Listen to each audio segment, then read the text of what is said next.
سيادة الطالب طالب الثانوية العامة اللي امتحن امتحان الكيمياء امبارح. ايه يا صاحبي، اخبارك ايه؟ طمني عليك. لسه بتصيح من امبارح برضو كده وقاعد تتكلم في الكيمياء وموضوع الكيمياء واللي حصل في الكيمياء ولا فقت؟ جمعة مباركة الاول.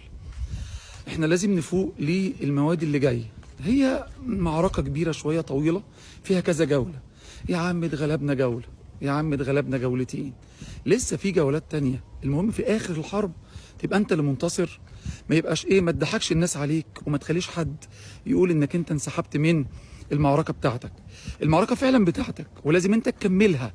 فعشان خاطري خليك اكثر افاقة، بطل الهشاشة النفسية اللي فيك دي، بطل الشكاوى الكتيرة وانك انت مش قادر وانك انت عيان وجسمك مكسر وبيترعش من امبارح. كل ده انا مقدره، بس لازم تفوق نفسك كده وتعرف ان هي مش نهاية العالم. ده امتحان زي اي امتحان، والثانوية العامة كلها مش نهاية العالم. مش يمكن ربنا عز وجل يكرمك بمجموع يدخلك كليه تكون سبب الرزق والخير كله ليك؟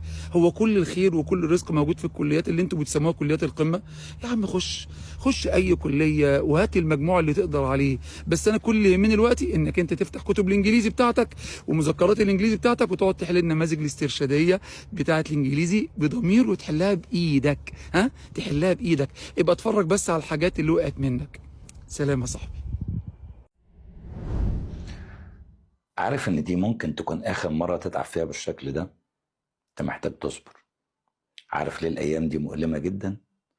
عشان انت بتضحي بكل حاجة انت بتحبها، خروجاتك، نومك، مزاجك. الموضوع صعب بس يستاهل. خد بالك، في لحظات في العمر بتبقى فارقة، واللحظات دي انت عايش فيها عشان انت طالب ثانوية عامة. هتفرق معاك جدا، وهتفتكر قدام يوم وانت بتقول الحمد لله ان انا ما استسلمتش، الحمد لله ان انا عملت اللي عليا. وهتشوف نفسك ان شاء الله بمجموع عالي محقق كل اللي نفسك فيه. اتعب، وأن ليس للإنسان إلا ما سعى. وافتكر ربنا هي سنة واحدة هتمر عليك هيتبدل فيها أفكارك وشخصيتك، وهتستغنى عن حاجات كتير. ممكن تحس إنك كبرت جي 20 سنة ولا حاجة في سنة واحدة، في سنة واحدة. عشان كده دايما حط في دماغك نقطة: كل ما هتأجل شغلك يوم كل ما هدفك هيتأخر يوم. وخلي دايما القاعدة دي ثابتة عندك.